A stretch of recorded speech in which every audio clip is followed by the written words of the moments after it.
Eh, Me cruzo de territorio, me paso a América y voy a empezar, los tres que nos quedan, con propuestas que ya corresponden al territorio americano.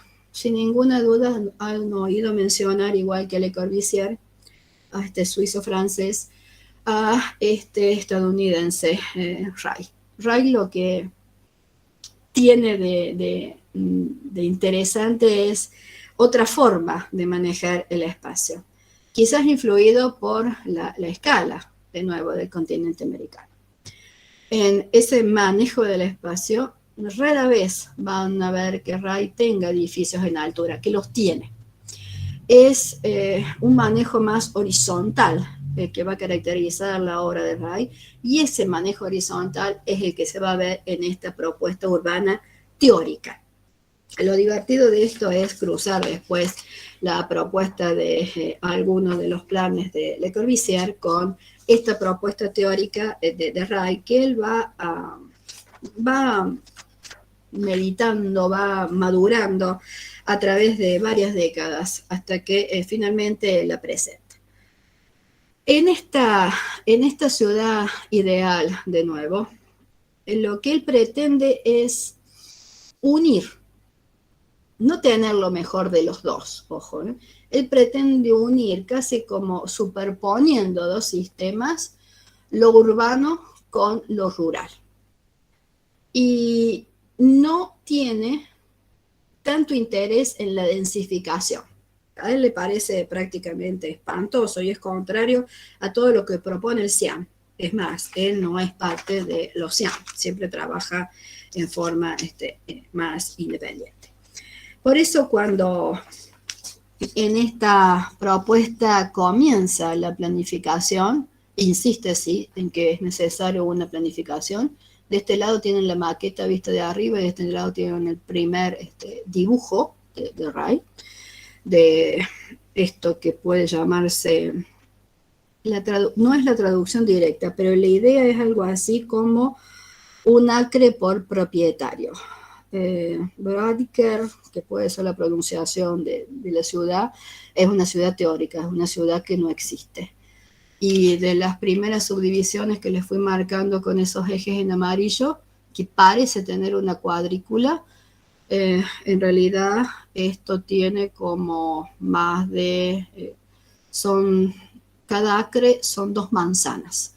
Y en la última les va a aparecer toda la subdivisión de cada una de esas unidades a la cual finalmente llega, que divide en 4 sectores. Este es un sector, este es otro, y este es otro, y este es otro. En el centro lo dispone para las viviendas mínimas. A esas viviendas mínimas se ingresan por caminos centrales que van llegando después, y en eso es parecido a las otras propuestas del CIAN, hacia la unidad de vivienda. Alrededor de eso tengo algunos de los equipamientos más importantes. El aeropuerto, la parte de, ¿qué es esto que tengo de este lado? De una arena, de un espacio de espectáculos para todo uso. La parte de ocio, de verde, está nada más que en este sector, que es el agua que ven ahí, y por allá, por esa parte que es más alta, todo lo demás en plano. Una vía muy rápida, la autopista, que lleva y trae prácticamente una ciudad lineal asociada a la industria de este lado, inmediatamente la industria que necesita una parte de terreno para desarrollarse, y ahí tienen toda la industria sobre este lateral. La recreación y los servicios económicos por este otro lateral, y por allá arriba tengo una iglesia, las escuelas al medio del sector central y otra parte de recreo y de servicio no demasiado definida que está acá. Después empieza a insertar parte de las propuestas arquitectónicas más conocidas de él. En ese caso no es lo que más nos interesa a nosotros en este momento analizar. Vayamos por lo que nos interesa, que es traza, trama, tejido. ¿Cuál es la traza? Esa que están viendo, hay una subdivisión ortogonal, pero muy abierta. Ya no tengo una manzana o esta arteria dividiéndome manzana por manzana, sino que divide grandes extensiones. Esto ocupa inicialmente más o menos unos 6.000 metros cuadrados. Y está pensado para unas 1.400 familias, destinando a cada una de ellas, como dije antes, un acre, más o menos casi 2 manzanas, unos 4.000 metros cuadrados. Lo que plantea inicialmente Ray también es esto en respuesta a la desintegración de la ciudad, como él le pensaba. Él dice que la ciudad actual en 1932 es una ciudad que va camino a su desaparición porque ya no se puede usar más. Es más o menos lo mismo que pensaba la comisión. Y que en lo que había que poner el acento era en el tráfico. Había que resolver esa cuestión del tráfico. Y él lo resuelve acá haciendo mucho más horizontal todo y estableciendo una retícula de base mucho más ordenada para transitar. Por eso no tiene demasiado interés en las grandes ciudades, siempre trabaja fuera de las grandes ciudades, apuntando a esto de la descentralización de los usos. Cuando define el trazado, entonces, la base de esto en cuanto a lo natural es poca, es prácticamente eso que está señalado ahí nomás, vuelve a subdividir hacia el interior. Y ahí ven otra vez la jerarquía en cuanto al trazado. No tengo un solo tipo de trazado, sino que tengo varios, de acuerdo a la función que tenga.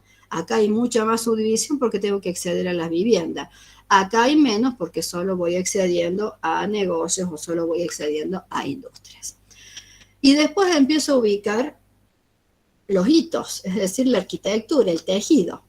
Los más importantes van a ser la iglesia, este espacio de recreación para todos, la parte comercial, la parte de las industrias, pero casi no pone la vivienda, porque la vivienda es tan pequeñita en escala en relación al todo, que es como si no incidiera en el tejido. En realidad sí lo hace.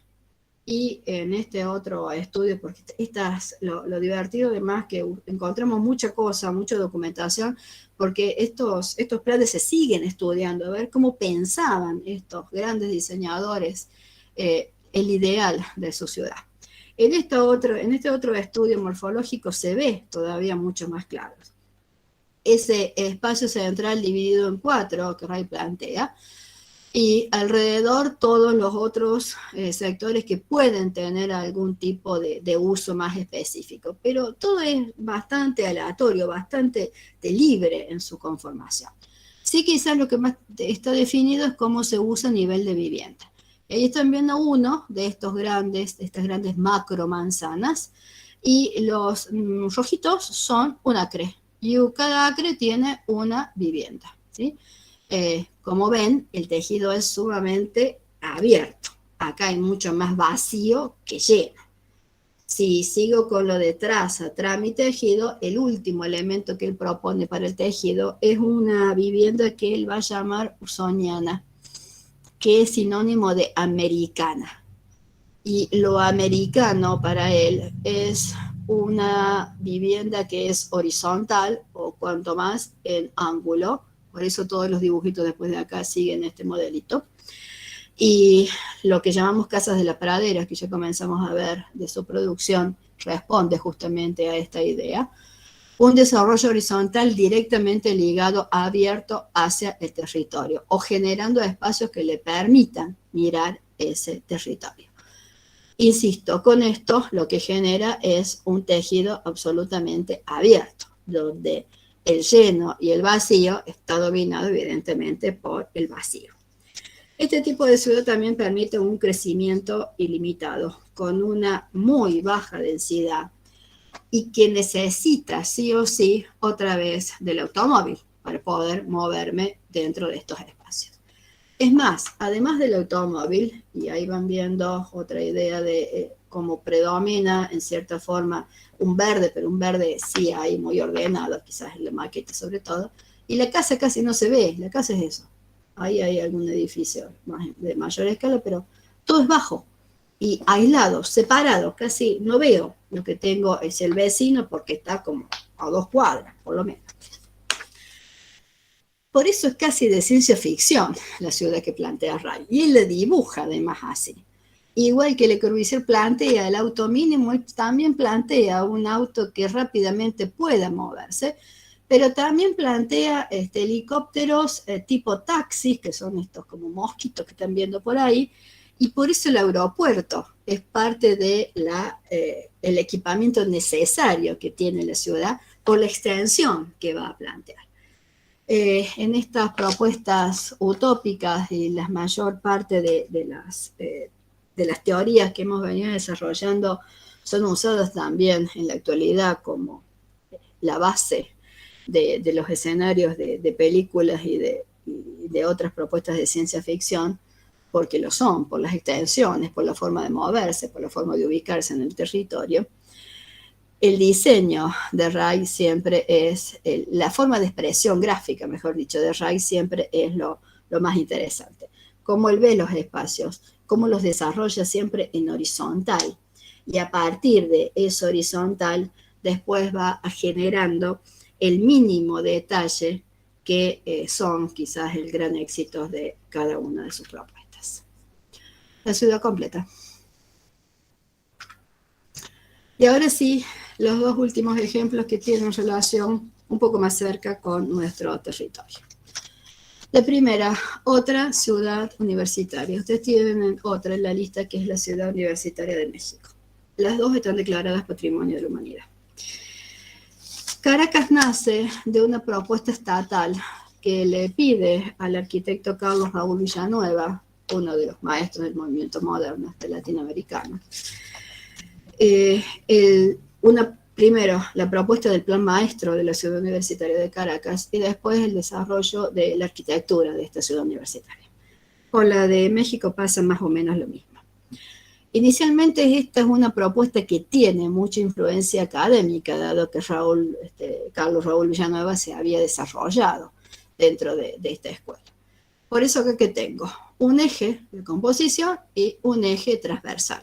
Y si ustedes empiezan a buscar, estos dos edificios son prácticamente simétricos y tienen esta idea de eje, de simetría, de equilibrio, etc.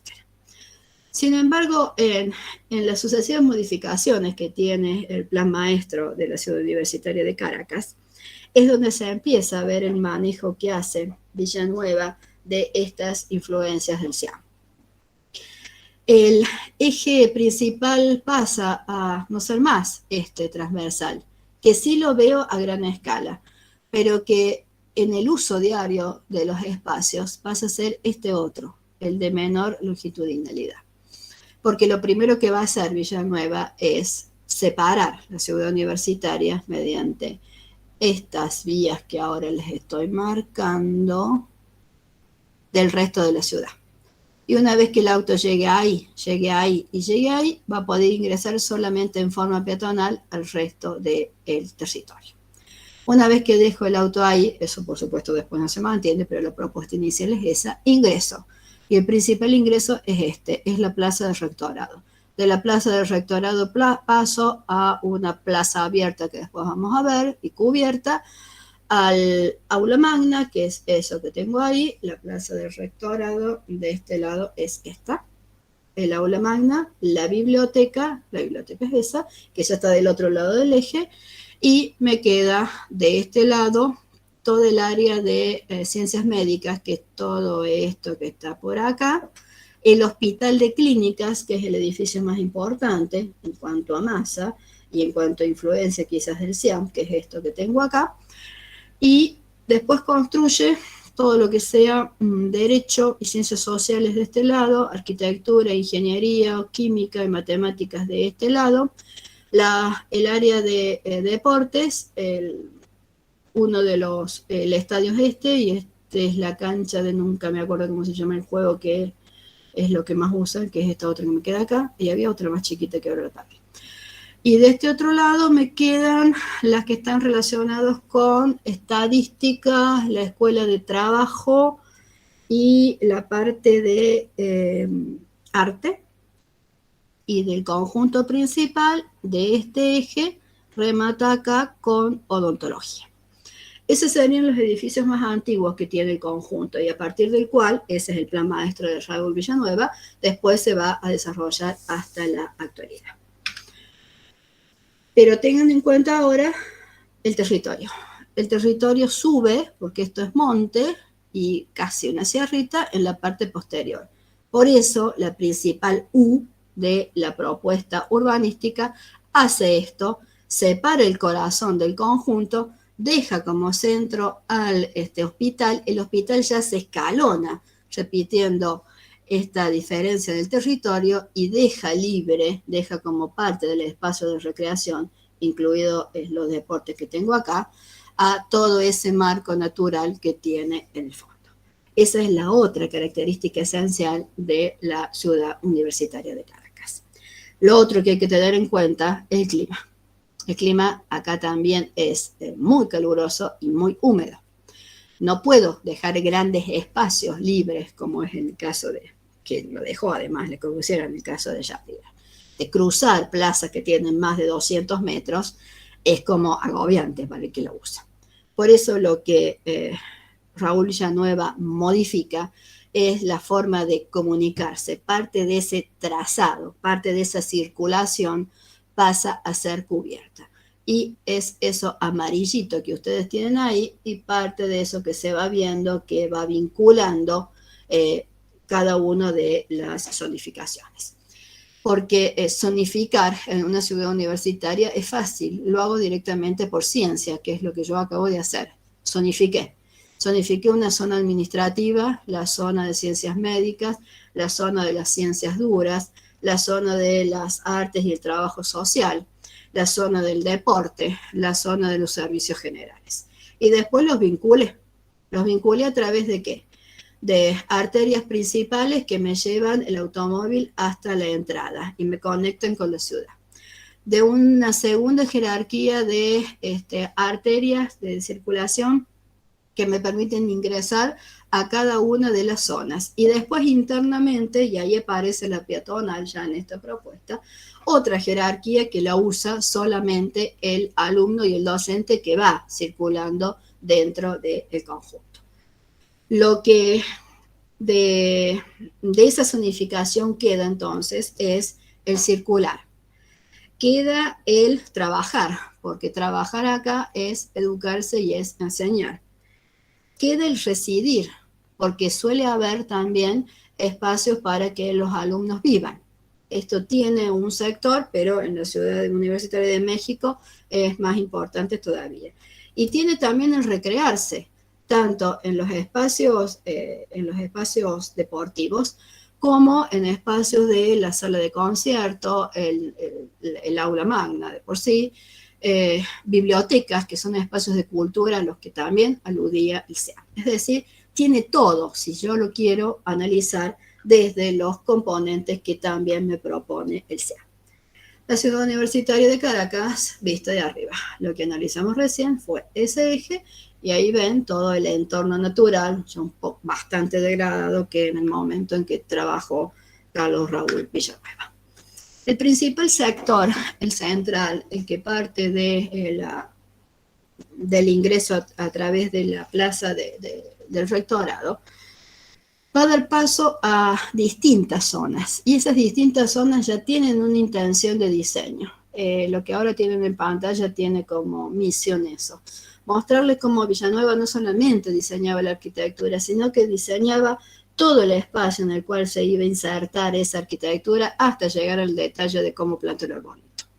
Esto es la parte de atrás esta es la biblioteca, y para acá después va a aparecer de costado el aula magna. Todos los espacios tienen una intención de diseño que es además lo que va uniendo. Si bien acá tengo un solo autor para todo el conjunto, sea urbanismo, sea arquitectura, la diversidad se alcanza a través de la participación de muchísimos y diversos artistas, tanto latinoamericanos como europeos, que van a incorporar su obra de arte a la propuesta arquitectónica, de tal forma que prácticamente el arte y la arquitectura en la ciudad universitaria de Caracas son una sola cosa. Si bien la ciudad universitaria se comienza cerca de los años 40 y se comienza a construir en el 44, hay varias etapas de construcción hasta casi finalizarla en 1960. La plaza del rectorado, que es el primer espacio, está definido por el edificio del rectorado en sí y la de Ciencias de la Comunicación que tengo de este lado, y pasando por debajo, ven cómo está separado todo el piso, dejando el terreno libre, paso hacia la plaza abierta, que es lo que tengo de este lado. Y ahí ya están viendo cómo se incorporan las obras de arte, en estos casos muralismos que son abstractos, no va a ser tanto una defensa y una reivindicación de las luchas sociales como en el caso de la Universidad de México, sino que el arte en sí como expresión humana es lo que más va a marcar este trabajo casi único, articulado entre la arquitectura y el arte. También el manejo del hormigón, un manejo muy plástico del hormigón, lo están viendo en las marquesinas, y un manejo estructural del hormigón que después lo vamos a ver, por ejemplo, en el aula magna, en el Ninfeo o en otros auditorios menores. Una vez que paso ese ingreso, que es el que acabo de mostrarles acá, todos esos elementos que están marcados en rojo son posibilidades de moverme dentro de la plaza cubierta, que inicialmente es como esto, que es lo que tengo dibujadito acá, pero que después se va ramificando y siempre vamos encontrando pedacitos de estos espacios cubiertos que justamente ¿qué hacen? Controlar el calor, generando espacios de sombra. Usa pilotis y sobre esos pilotis va sosteniendo grandes losas absolutamente irregulares de hormigón, y abajo de eso tienen el piso, tienen ese entramado estructural y sobre eso las losas, y ahí abajo se van metiendo en tiras que son curvas, que son sueltas o que se inserten directamente las esculturas dentro del espacio, la obra de arte. Obra de arte que tiene luz, que tiene sombra, que es recta, que es curva, que puede estar resuelta en concreto, en bronce, en vidrio, en aluminio, en hierro, en cerámica, y que en esta incidencia de la luz brillante o de la penumbra va a tomar a lo largo de todo el día siempre características distintas. Y eso es lo que definitivamente va a caracterizar a la ciudad universitaria de Caracas. En rojo marcado tienen ahí todas las circulaciones cubiertas, que son las que después vinculan a esto que tienen acá, está ahí, que es esa superposición que les conté antes, y miren las diferencias de nivel que tienen las losas, porque por ahí el aire pasa, se lleva el aire caliente y entra cierto aire fresco. Desde arriba, esa otra traza va vinculando tanto, esa es la plaza que acabamos de ver, esa es una de las tiras, esa es otra, esta también es otra, me falta esta, esa, y ahí me voy hacia las ciencias sociales. Y los espacios intermedios son esos, son circulaciones cubiertas peatonales que manejan magistralmente el ingreso de la luz, lo tamizan, lo controlan, lo transforman en estas redes de luz y sombra, los transforman aprovechando también el arte. El arte acompaña este tamiz de la luz.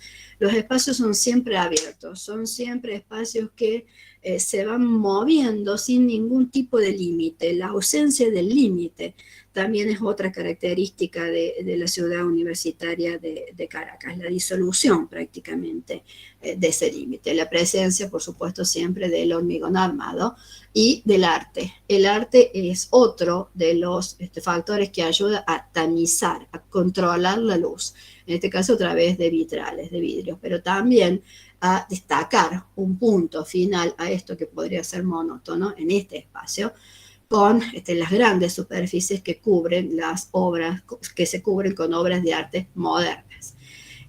Una simple división, un simple parasol, se transforma incluso en una obra de arte y en una forma de enmarcar ese espacio exterior e interior. El espacio que me conduce a otro espacio, tipo canal, que se diversifica, que se mueve, que sube, que baja, que está muy iluminado allá al fondo, que está en penumbras casi en el costado, que se tamiza y tiene puntos de luz, genera entonces esta calidad y cantidad y diversidad de tipos de espacios que se pueden encontrar a lo largo de esa ciudad universitaria, donde la obra de arte después genera casi en la actualidad un plan de manejo como si fuera un museo, distinto al plan de manejo de la arquitectura, en los cuales algunas veces tienen, casi siempre, puntos en común. Intermedio a esto, en el caso argentino, y siguiendo con eso de las casas baratas que iniciamos al principio, de la intención del Estado de solucionar el problema de la vivienda, el gobierno de Juan Domingo Perón va a proponer a través de los planes quinquenales de planificación nacional los planes trienales. Los planes trienales tienen mucho que ver con la construcción y con los planes de vivienda. Para eso el peronismo va a usar el Banco Hipotecario Nacional y va a crear el Fondo Nacional de la Vivienda, el FONAVI, en 1972. Y va a proponer 3 planes. El plan Alborada, que está destinado a la erradicación de las villas miserias, ranchos y viviendas precarias, para lo cual el postulante, el que pedía el crédito, no necesitaba nada, no necesitaba tener nada, se lo daba. El plan Eva Perón, que era para préstamos individuales, reservado a personas que dispusieran el terreno, es decir, que lo que se hipotecaba era el terreno, porque esto es un banco hipotecario nacional. Y el plan 17 de octubre, o los planes de la vivienda económica argentina, el plan BEA, que estaban destinados a sindicatos, cooperativas y asociaciones sin fines de lucros, etcétera, dedicados a la construcción para vivienda de sus afiliados, donde lo que se hipotecaba era el terreno que tenía la cooperativa. Entonces, hay algunos en donde se exige el devolver lo que se les presta, porque es un banco hipotecario, y otros a los cuales directamente se les asignaba. Ese era el plan Alborada. Esto también es conocido en la época y en la propaganda como, aquí están, estos son los 3 planes de Perón. La cantidad de vivienda que se construye en esta época es prácticamente ilimitada. Hoy no se podría hacer una cosa similar. Tiene en pantalla uno de esos. Este está hecho barrio Parque Saavedra, se llama Parque, o sea, ahí tienen directamente la vinculación con la ciudad Jardín. Hoy presidente Perón, y los que diseñan, o el que diseña la mayoría de estos planes es el Ministerio de Obras Públicas de la Nación, en vinculación con el Banco Hipotecario Nacional. A simple vista se ve la influencia de la ciudad Jardín, un espacio central, incluso la idea de lo curvo, que tiene la mayoría de la infraestructura y de los establecimientos necesarios, por ejemplo, la capilla, la escuela y algún tipo de representación administrativa, tipo municipalidad, pero no tanto. Y después cada una de las manzanas, una traza libre, una trama que es resultado de particionar la manzana e ir inscribiendo después las tipologías que pueden llegar acá a estar de a pares. Hay pocas individuales, hay muchas de a pares. Ahí está una vivienda, la partición de esa vivienda me da una casa para este lado, una casa para el otro. Y después esa imagen ideal de la ciudad jardín. Pero la ciudad jardín también tiene una influencia californiana, porque nosotros lo que tenemos en mente como el ideal de la casa propia es el chalecito californiano. Entonces acá se suma además la idea de insertar el lenguaje del chalet, que lo están viendo claramente, californiano, también de influencia en realidad española, que ocupó inicialmente ese territorio, de esas misiones españolas que quedan en territorio norteamericano, y ese es el lenguaje que permanece en la rugosidad y que ahora salta a Sudamérica. El resto del equipamiento que tiene una escala mayor, que es lo único que sobresale justo en este centro, y después, ¿en qué se ve el poder del Estado? En el número. Son 362 viviendas unifamiliares las que se construyen acá. Y con un plan hipotecario muy laxo, muy blando, se devuelven a lo largo de 50 años. pero recuerden que las principales extensiones, las primeras grandes extensiones después de los barrios del siglo XIX de las ciudades argentinas, son gracias a estos planes. Planes que primero tienen esta imagen y después se vuelven absolutamente racionalistas, ya cuando no hay tanto presupuesto como para resolver la imagen ideal del chalet, se vuelven casi todos racionalistas. Y la extensión que tienen son también esta primera expresión de ir avanzando en esta relación primero social, de mejorar la vida del trabajador, pero también de dotar a las ciudades de condiciones más sanas y más salubres de habitabilidad. De estos planes hay en la mayoría de las ciudades del interior del país y seguramente cerca de ustedes hay uno. La última propuesta está lejos de este barrio que también podemos leer como sectorizado, como zonificado, pero no al extremo del CIAN, porque la imagen del CIAN no es la que estaba de acuerdo con la política de Perón. Es una política mucho más paternalista, mucho más de acercarle la solución del Estado hacia el ciudadano. Otra escala diferente, y esta vez mostrando el progreso, es la que va a optar, la que va a pedir el presidente de Brasil cuando resuelva llevar la ciudad capital de Río de Janeiro hacia el interior del país, tratando de equilibrar política, demográficamente y geográficamente al país.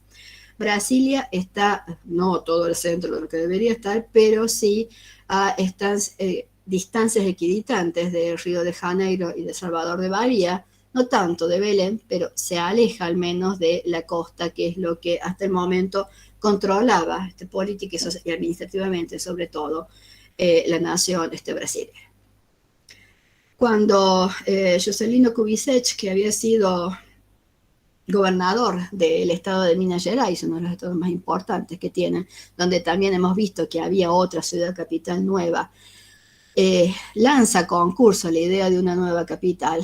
El que gana el plan es de Lúcio Costa. El plan responde a las ideas del CIAN, primero porque Lúcio Costa ya conocía estas ideas y las manejaba.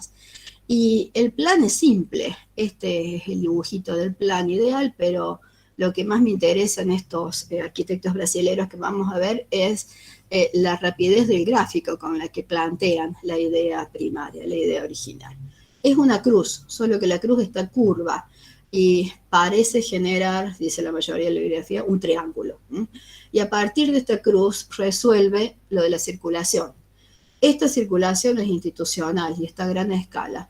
Esta circulación es el centro del desarrollo de la función de la vivienda. Es rápida, es decir, es una de esas vías B1, B2 que propone Le Corbusier y se vuelve a ramificar en las B4, B5 y B6 en el interior. Mientras que esta permanece como la que está a escala de la nación, esta se vuelve un poco más, quizás no demasiado doméstica. La nada sobre el territorio sobre la cual se asienta Brasilia. Una planicie que al final tiene una leve lomada, pero nada más. No hay ningún fijo sobre ese territorio. Todo se trae hacia ese territorio. Y los fijos que se empiezan a apoyar sobre ese territorio. Este es el gran eje institucional, es decir, lo primero que les marqué. Ese eje institucional va a estar marcado como por estos soldaditos que son los ministerios hasta llegar a la gran plaza de los tres poderes, donde está el poder ejecutivo, legislativo y judicial en torno a ese espacio monumental. Esto de entrada tiene unos 250 metros de lado. El edificio del fondo, que va a aparecer después en otra imagen, tiene 200 metros de frente, el Congreso, 2 cuadras. Es decir que entre esto y esto hay 2 cuadras y media. Crucen esto en verano en Brasil. Inmediatamente que se empieza a conformar esta ciudad que sigue todos los paradigmas del movimiento moderno, los que trabajan para esta ciudad siguen viviendo como estaban acostumbrados y se generan las primeras favelas cerca de Brasilia. Los que trabajan para la ciudad progresista y moderna viven de la forma en que acostumbran. Esa es un fijo también nuevo, pero que vive de acuerdo a las rugosidades tradicionales. El plan completo de Brasilia, el eje monumental, institucional. Esto, si me siguen por ahí, es el lago, que también es artificial y se construye como fondo de todo el escenario. Hay una leve subida acá. Esta es la Plaza de los Tres Poderes, que es eso que está ahí, y todas esas rayitas que están ahí, son los ministerios que aparecían en la otra foto. En el centro, donde se cruzan las dos vías principales, está la rodoviaria, es decir, el centro de distribución de transporte. Inmediatamente pegados a esos están de un lado la catedral y del otro lado el teatro. Siguiendo este eje, y fuera del dibujo, me queda la casa del presidente, el Palacio de la Alborada. Y si me fijo para las alas laterales, en cada una de estas alas curvas voy a tener la subdivisión en las supermanzanas. Estas supermanzanas, si se guían por lo de Schandinger que vimos antes, tienen solamente 600 por 600 metros, y adentro de ellas otra vez voy a volver a tener esa subdivisión de jerarquías en vía hasta llegar a mi unidad de vivienda. Residir está acá. Recrearse está en el sector central, pero también en el sector verde que tengo acá, y después en otras actividades que van a aparecer en este otro sector. Y trabajar, como esta es una ciudad administrativa, está sobre el eje monumental.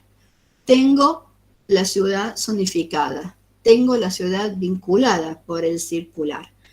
Tengo la ciudad que además sigue la jerarquía de trazado que había propuesto Le Corbusier, y si voy a ver ahora traza, trama, tejido, la traza ya la hice, la trama es la que se me va a diluir, porque o todo es propiedad del Estado sobre este eje monumental, que casi no necesita lotes, o cuando entra dentro de estas grandes supermanzanas, todo está construido en propiedad horizontal, y todo el terreno de base, de nuevo, es resultado de esta propiedad horizontal legal. Por lo tanto, se comparte. Y cuando llegue el tejido es monumental sobre el centro. Tiene grandes hitos que marcan directamente el perfil de la ciudad y lo caracterizan. Y prácticamente esta cuestión del hito desaparece en los laterales. Lo otro que tiene el movimiento moderno es llegar o pasar del hito, lo singular, lo único, lo nunca visto, a lo estándar, a vender estandarizado, y que la vivienda también sea una cuestión estandarizada, que pasa a ser casi invisible, porque es una exactamente igual a la otra. Una idea aproximadamente de cómo sería esta Brasilia original. El eje, los 200 metros acá de frente, el Congreso, la Casa de Gobierno, el Palacio de Justicia, los tribunales federales allá atrás. Allá está la casa del presidente, el eje curvo, y del eje curvo me derivo, ahí ven todos los tréboles, hacia las supermanzanas. Y las supermanzanas tienen edificios que se van insertando de nuevo en espacios verdes, y que van a generar el tejido en sí, porque este es un tipo de tejido más institucional a otra escala, la catedral de un lado y el teatro del lado, y todo lo demás es vivienda, una vivienda que se va a manejar entre los dos niveles, llegando a los 4 o 5 niveles. El espacio urbano central de Brasilia. En algún momento se llegó a hablar incluso de la reurbanización de Brasilia, porque entre esto y esto, repito, hay 250 metros. Eso tiene 200 metros. Y van a ver como unas sendas que se cruzan, porque inicialmente esto era todo un solo espacio tipo triunfal, no necesariamente militar, porque acá no tenía ningún uso, ninguna relación con ese tipo de actividad, pero sí a la escala de la idea de nación que quería dar Brasil en ese momento a nivel latinoamericano y mundial. Mientras se construye Brasilia, esta es la primera escala que asoma, los primeros hitos sobre ese territorio. El primer gran flujo que se maneja acá es el administrativo, al punto que los obligan a vivir en Brasilia para poder trabajar dentro de la administración nacional. El eje principal, ahí están viendo la escala del Palacio del Congreso, Por un lado, el Palacio de la Casa de Gobierno y del otro lado la parte de justicia. El conjunto, cuando se está construyendo, nada hacia atrás. Los primeros fijos se van a ubicar directamente sobre el territorio. La rodoviaria al centro, en distintos niveles, la casa del presidente, las supermanzanas, todavía sin verde. Y ahí van viendo las tiras, igual que veíamos en esos planes alemanes, ahora sin ninguna diferenciación, porque todo esto ya es obra de Niemeyer. La arquitectura que ven también es obra de Niemeyer.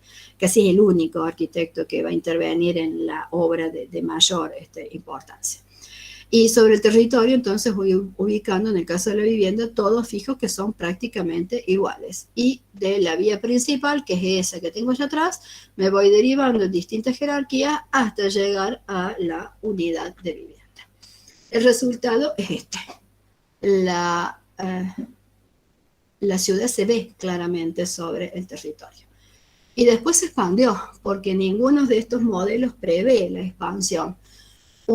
Parece como cerrados muchas veces en sí mismo. Chandigarh crece gracias a la misma propuesta. Brasilia no tiene lugar para crecer, porque termina ahí, termina acá. Entonces después crece sin seguir el mismo patrón. Busca otro patrón. Tal vez necesitó otro patrón. Quiere decir que en el caso de Brasilia, la propuesta del CIAN nace y termina en la misma Brasilia. No se vuelven a usar este mismo tipo de ocupación del territorio para otras propuestas sobre la nación brasileña. Si hablamos de traza a lo largo de esta primera parte del siglo XX, es una traza que cada vez se va complejizando más en función del automóvil y en función de las velocidades que usa el automóvil. En el caso de la trama, está esa indefinición entre lo público y lo privado, entre buscar si el lote todavía existe o si desaparece en esta cuestión legal de la propiedad horizontal.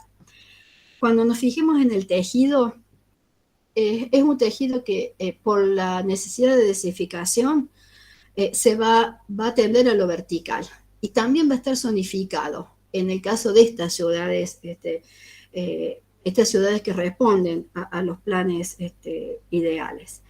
Y también vamos a encontrar hitos singulares. En este caso, todo el eje principal es un hito singular, mientras que el resto de la vivienda responde a esta cuestión de lo estándar, de lo que puedo fabricar en serie, aunque esté, en este caso, a la medida del hombre. Por eso los fijos están diseñados en relación a la necesidad de uso. Quizás a esto de lo mínimo, la vivienda mínima, el auto mínimo, el espacio mínimo, la escala mínima.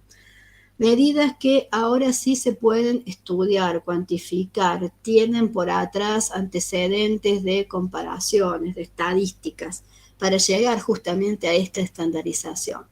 ¿Cómo salen a veces de la estandarización? Lo puedo pronunciar, a través del arte.